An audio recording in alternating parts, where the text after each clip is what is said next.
계시고요. 그리고 저는 한국교원대학교의 이상기입니다. 그럼 저희 발표를 시작을 할 텐데 저희가 물리적으로 아까 말씀드렸지만 지금껏 우리가 해보지 못했던 새로운 경험을 지금 하고 있습니다. 사실은 지금 발표자와 제가 멀리 떨어져 있습니다. 멀리 떨어져 있어서 그리고 화면은 또 박혜미 선생님이 지금 막 공유를 시작해 주셨는데 조금 불편하시더라도 제가 구두로 박혜미 선생님께 다음 슬라이드로 넘겨달라고 말씀을 드려야 될 것 같습니다. 자, 그러면 저희 발표 시작하도록 하겠습니다. 넘겨주실까요? 저희 발표는 일단 문제의식은 이러합니다. 한국에서 초등영어 교실이 기본적으로 입력이 대단히 미흡하지 않은가, 충분한 종류의 입력이 주어지지 않고 있다는 측면에서 문제의식에서 출발합니다. 그런 상황에서 우리가 어떻게 하면 초등영어를 좀 더 효율적으로 영어 학습을 진행할 수 있을까 이 고민을 하고 있는데요. 그 효율성을 제고하기 위한 여러 가지 방안이 있는 것 같습니다. 뭐 예를 들면 우리가 이제 언어 습득의 과정을 보면 언어 입력이 있고 그걸 처리를 하고 그다음에 출력으로 내놓는 그 과정을 일련의 과정을 생각을 해보면 입력에 초점을 맞춰서 뭐 적절한 입력을 선정하려고 노력을 해야 될 것 같고요. 그다음에 동일한 입력이라도 그것을 어떻게 하면 좀 더 comprehensibility를 높일 것인가 이 고민을 해볼 수도 있을 것 같습니다. 저희 연구도 입력 측면에서 초점을 두고 문제를 제기를 하고 있고요. 내용인즉슨 입력을 동일한 입력이라 하더라도 그것을 어떠한 방식으로 제공할 것인가 이 측면에 이제 관심을 두고 있습니다. 특히 이제 키워드로 삼아볼 수 있는 것은 입력의 빈도인데 입력의 빈도가 기본적으로는 다른 모든 조건이 동일하다면 입력의 빈도가 높으면 높을수록 유의미한 학습이 일어날 것이다 가정을 할 수 있을 텐데 동일한 수준의 입력이라 할지라도 어쩌면 그 분포 조건을 다르게 제공함으로써 학습의 효과가 달라질 수 있지 않을까라는 기대를 가지고 있습니다. 다음 슬라이드 보여주시죠. 조금 더 구체적으로 말씀드리면 제가 좀 앞에 세션이 조금 빨리 끝나서 여유가 있어서 좀 여유를 좀 부리고 있습니다만 조금 복잡한 개념으로 뭡니까? 토큰 프리퀀시나 아니면 타입 프리퀀시 이런 개념들이 있습니다만 거기까지 다 소개해 드리긴 좀 그렇고요. 어쨌든 그 프리퀀시, 빈도의 여러 가지 측면을 고려했을 때 차이가 없는 두 가지의 어떤 조건을 생각해 볼 수가 있을 것 같습니다. 토큰 프리퀀시와 타입 프리퀀시 측면에서는 차이가 없지만 여전히 분포 차원에서 차이가 있는 두 가지 조건이 화면에 보시면 이제 왜곡 분포하고 균형 분포라고 되어 있습니다만 이 두 가지 조건을 한번 생각을 해볼 수가 있을 텐데요. 균형 분포를 먼저 말씀드리면 우리가 가르치고자 하는 항목을 각각의 항목을 똑같은 수준의 빈도를 통해서 제시하게 되는 그런 형태의 입력 제공 방식이라고 생각하시면 좋을 것 같고요. 그거에서 왜곡 분포 내지는 편중 분포라는 것은 여러 가지 우리 가르치고자 하는 그런 항목들 중에서 하나의 항목을 특정해서 그 항목을 조금 더 프리퀀시를 높여서 제시하는 그런 방식의 입력을 매니플레이트하는 그런 내용이라고 보시면 좋을 것 같은데요. 이 연구가 처음 시작된 것은 2005년입니다. 골드버그에서 처음 시작이 됐고 그 이후에 이어지는 연구가 있었는데 처음에 두 편의 연구는 모국어 연구였습니다. 모국어 연구를 보면 여기 지금 표에 정리가 된 대로 왜곡 분포 조건이 균형 분포 조건보다 더 학습 효과가 큰 걸로 나타납니다. 이거에 대한 뭐 해석은 뭐 아주 스트레이트포워드 할 수 있을 것 같은데요. 그 부모가 특히 이제 엄마가 되겠죠. 아이한테 그 제공하는 입력을 실제 내추럴 인풋을 들여다보면 왜곡된 형태로 편중된 형태로 입력을 제공하고 있다라는 걸 우리가 알게 되죠. 그래서 이게 내추럴 인풋도 그렇게 생겼다. 편중된 입력이 우리가 기본적인 내용이고 그것을 닮은 형태로 우리가 입력을 제공을 하면 학습 효과가 좀 더 크구나라는 생각을 하게 된 겁니다. 그래서 거기에서 착안해서 여러 편의 이제 재현화 학습 상황에서 이어지는 연구들이 있었는데 좀 아쉬운 부분은 모국어 학습 상황에서 목격됐던 그런 뭐 왜곡 분포의 상대적인 학습에 있어서의 뭐 수월성을 가져온 효과 이런 부분이 잘 목격이 되지 않았습니다. 그래서 균형 분포가 더 효과가 있다든가 내지는 두 분포 조건 사이에서 차이가 없다든가 그랬기 때문에 지금 우리가 지금 제가 오늘 보여드리는 이런 발표, 이런 연구를 이제 진행을 하게 됐던 이유가 되고요. 다음 슬라이드요. 이 연구에서는 이제 하나 변인을 더 추가해서 그러니까 학습 효과를 중재하는 여러 가지 매개 변인들이 있을 것이다. 우리가 생각할 수 있을 것 같고요. 그 중에서도 특히 이 연구에서는 작업 기억 능력을 중심에 두고 그것이 이제 학습 과정에서 어떠한 그 영향을 또 미치게 되는지를 동시에 살펴보고자 했습니다. 그래서 이제 그 다음 슬라이드를 보여주시면 저희 연구 질문을 정리해서 보여드릴 수 있을 텐데요. 읽고 정리해도 될 것 같습니다. 첫 번째는 서로 다른 입력 빈도 분포 유형이 초등학교 영어 학습자의 문법 학습 및 학습한 바의 일반화 가능성에 미치는 영향은 어떠한가. 뒤에 이제 설명이 쭉 되겠습니다만 학습 자체만 보는 것이 아니라 학습한 내용을 바탕으로 해서 과연 새로운 아이템도 배울 수 있을 것인가. 여기까지 이제 질문을 확장시키는 부분이고요. 두 번째는 매개변인 관련이죠. 작업 기억 능력이 초등학교 영어 학습자의 문법 학습 및 학습한 바의 일반화 가능성에 미치는 영향은 어떠한가. 두 가지 연구 질문을 설정했고요. 제가 여기까지 진행을 하고 이어서는 박혜미 선생님께서 이어서 자세하게 연구에 대한 소개를 해주시겠습니다. 네, 소리 잘 들리시나요? 네, 안녕하세요. 네, 본 연구를 직접 진행한 화성 예원초 교사 박혜미입니다. 네, 본 연구에 참여한 참여자들은 경기도 소재 Y초등학교 5학년 64명의 학생들이었고요. 총 3개 학급이 참여하였습니다. 이 3개 학급을 왜곡 분포, 균형 분포, 통제 집단으로 무작위 배정을 하였습니다. 본 연구에 활용된 목표 문법 항목은 심리동사의 분사형이었습니다. 그래서 뉴스 온 더 웹이라는 온라인 코퍼스를 활용해서 중학생을 대상으로 했던 이정현과 이상희 2020년 연구에서 활용한 10개의 분사 세트를 초등학생의 수준에 맞게 그 토큰 빈도와 타입 빈도를 줄이는 식으로 수정을 하여 연구에 사용하였습니다. 이 내용은 그 분사 세트의 출현 빈도를 이제 재산정한 결과표인데요. 고빈도 분사 세트에 들어갔던 5개의 분사 세트 중에서 본 연구에서는 4가지만 활용을 하였습니다. 그래서 amazing과 amazed, surprising과 surprised와 같이 그 의미가 유사한 이 2개 중에서는 빈도가 더 높았던 amazing, amazed만 선택을 하였고요. 제일 그 빈도가 높았던 interesting, interested를 가장 전형적인 유형으로 선정을 하였습니다. 그다음에 저빈도 분사 세트 5개 중에서는 그 출현 빈도 기준으로 제일 그러니까 빈도수가 낮았던 순으로 4개까지만 포함을 시켰고요. 파란색으로 표시된 그 고빈도 분사 세트 4개는 학습 가능성을 확인하는 그 문항에 사용이 되었고, 그다음에 실험 처치 동영상에도 사용이 되었습니다. 저빈도 분사 세트 4개는 일반화 가능성을 확인해보는 검사 문항에 활용되었습니다. 집단별로 그 입력 처치 내용을 좀 달리해서 제공을 하였는데요. 보시면 왜곡 분포 조건에서는 가장 전형적인 분사 세트로 선정되었던 interesting, interested를 9회 제공하였고 나머지 분사 세트는 각 1회씩 제공을 하였습니다. 균형 분포 조건에서는 모든 분사 세트를 동일하게 3회씩 제공을 하였고 각각의 분사 세트들은 이제 무작위로 섞어서 제공을 하였습니다. 입력을 제공한 실험 처치 방법은 그 PPT로 제작한 동영상 자료를 활용하는 거였습니다. 오른쪽에 보시면 그 예시가 나와 있는데요. 1번을 보시면 먼저 흰색 글씨로 된 부분, the book을 소리랑 같이 보여주면 그 다음에 이어서 the book is interesting이 나오게 됩니다. 이때 그 소리에 맞추어서 2번에 보이시는 빨간색 부분이 interesting 할 때 나오게 되고요. 왼쪽에 보이는 그 얼굴 모양이 나오면서 딩동 소리가 나면 친구들이 이 문장을 한번 발화하게 됩니다. 그 다음에는 이제 Ryan이라는 글자가 소리와 함께 등장하게 되고요. 그 다음에 이어지는 문장은 Ryan is interested in the book 이 부분이고 여기에서도 그 속도에 맞추어서 빨간색으로 된 ed 부분이 등장하게 됩니다.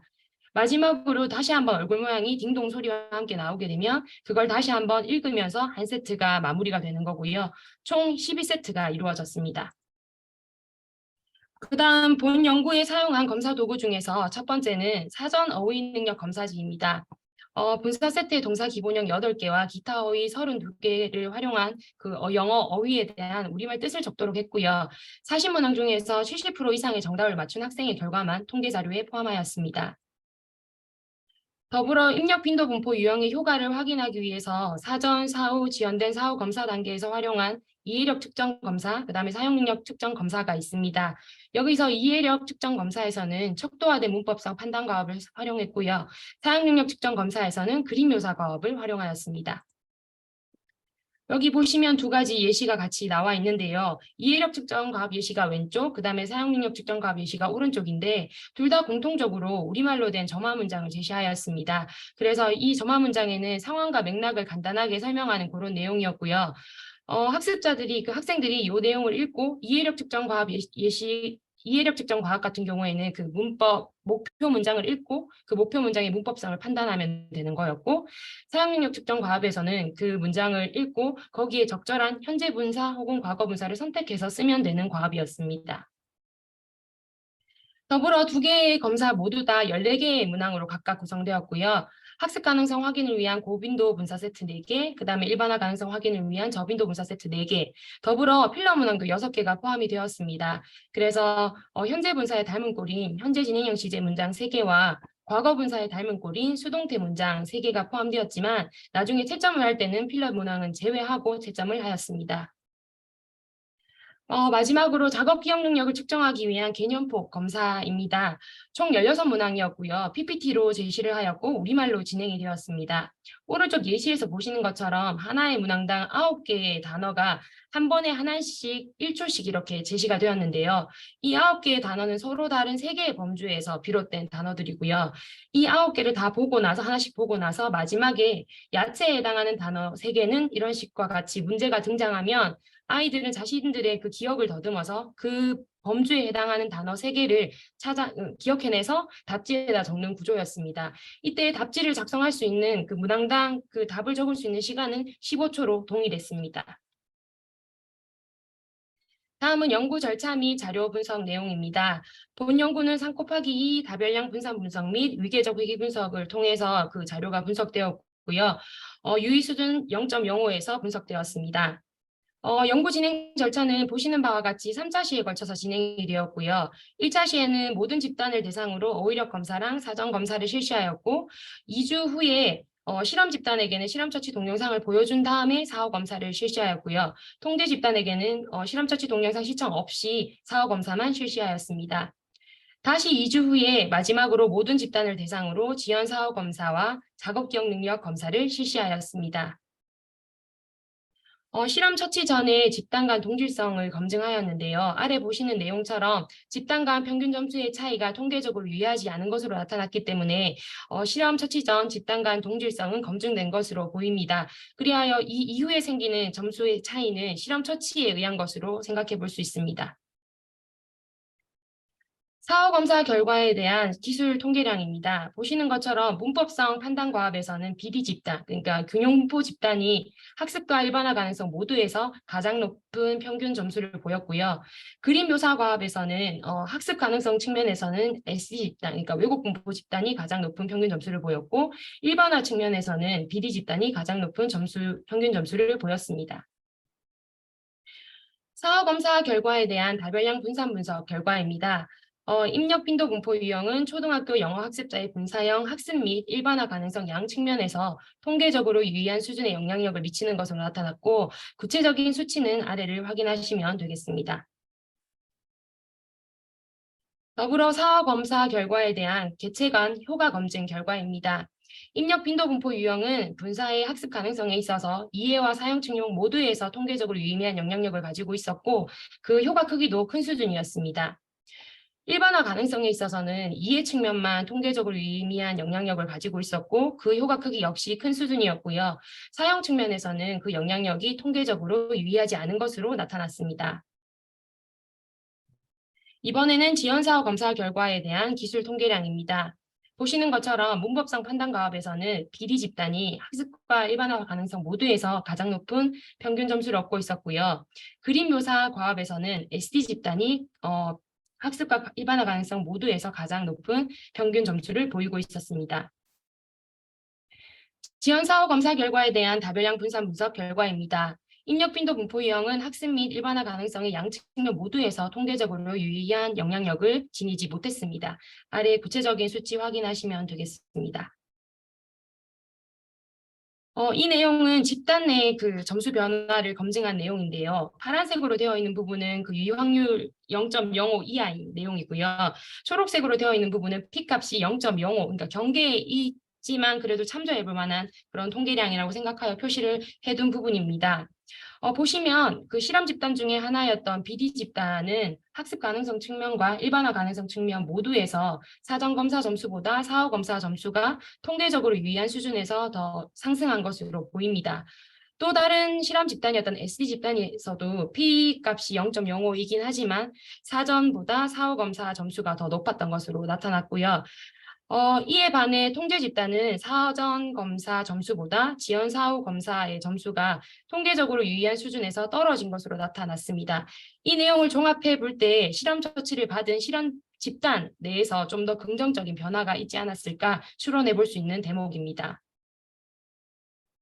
다음은 좀 더 세밀한 분석을 위해서 실시한 회귀 분석 결과입니다. 회귀 분석에서는 보통 이제 여기에 있는 베타 값으로 그 영향력을 확인하게 되는데요. 이 베타 값이 양수인 경우에 긍정적인 영향력, 그러니까 정의 영향력을 가진다고 저희가 판단을 합니다. 그래서 우선 보시면 여기 문법성 판단과학과 그림묘사과학 모두에서 SD 집단, BD 집단 이 대부분의 영역에서 그 통계 집단보다 정의 영향력을 가지고 있는 것을 확인하실 수 있고요. 작업 기억 능력 역시 두 과목 모두에서 통계적으로 유의한 수준에서 정의 영향력을 가지고 있습니다. 이 뜻은 SD 집단, BD 집단 모두 통계 집단보다 더 나은 성취를 보였다는 의미이고요. 더불어 작업 기억 능력 역시 그 작업 기억 능력이 좋을수록 학생들의 사후 검사 결과의 학습 가능성 측면에서 그 점수가 더 높았다는 걸로 판단할 수 있습니다. 다음은 사후검사 결과의 일반화 가능성 측면에 대한 결과입니다. 보시는 것처럼 문법성 판단 과업에서 BD 집단만 통계적으로 유의한 수준의 정의 영향력을 지니고 있습니다.